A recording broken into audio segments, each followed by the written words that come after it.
ಟ್ಯಾಂಕ್ಗೆ ವಿಷ ಹಾಕಿದ ಪ್ರಕರಣಕ್ಕೆ ಟ್ವಿಸ್ಟ್ ಸಿಕ್ಕಿದೆ. ಮಕ್ಕಳು ಹುಡುಗಾಟಿಕೆಯಲ್ಲಿ ನೀರಿಗೆ ವಿಷ ಬೆರೆಸಿರೋದು ತನಿಖೆಯಿಂದ ಬಹಿರಂಗವಾಗಿದೆ.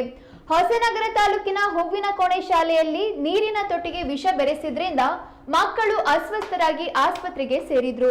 ಸಿಎಂ ಸಿದ್ದರಾಮಯ್ಯ ಈ ಪ್ರಕರಣವನ್ನ ಭಯೋತ್ಪಾದನೆಗೆ ಸಮ ಎಂದು ಹೇಳಿದ್ರು. ಅಲ್ಲದೆ ತನಿಖೆ ನಡೆಸಿ ತಪ್ಪಿತಸ್ಥರ ವಿರುದ್ಧ ಸೂಕ್ತ ಕ್ರಮಕ್ಕೆ ಸೂಚನೆ ನೀಡಿದ್ರು. ಆ ಹಿನ್ನೆಲೆಯಲ್ಲಿ ಪೊಲೀಸರ ತನಿಖೆ ಚುರುಕುಗೊಂಡಿತ್ತು. ತೀರ್ಥಹಳ್ಳಿ ಡಿವೈಎಸ್ಪಿ ಅರವಿಂದ್ ಕಲಗುಜ್ಜಿ ನೇತೃತ್ವದಲ್ಲಿ ತಂಡ ರಚನೆಯಾಗಿತ್ತು. ಟೆಕ್ನಿಕಲ್ ಎವಿಡೆನ್ಸ್ ಕಲೆ ಹಾಕಲು ಪೊಲೀಸರು ಮುಂದಾಗಿದ್ದರು.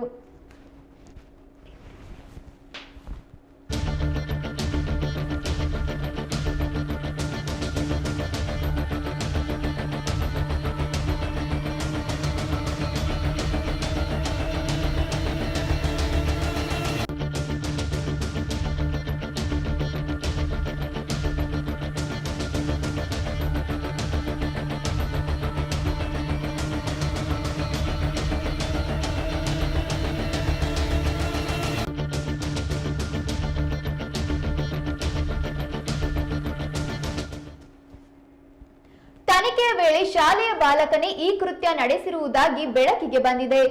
ಹುಡುಗಾಟದಲ್ಲಿ ನಡೆದಿರೋದು ಅನ್ನೋ ಅಂಶ ತನಿಖೆಯಿಂದ ತಿಳಿದು ಬಂದಿದೆ.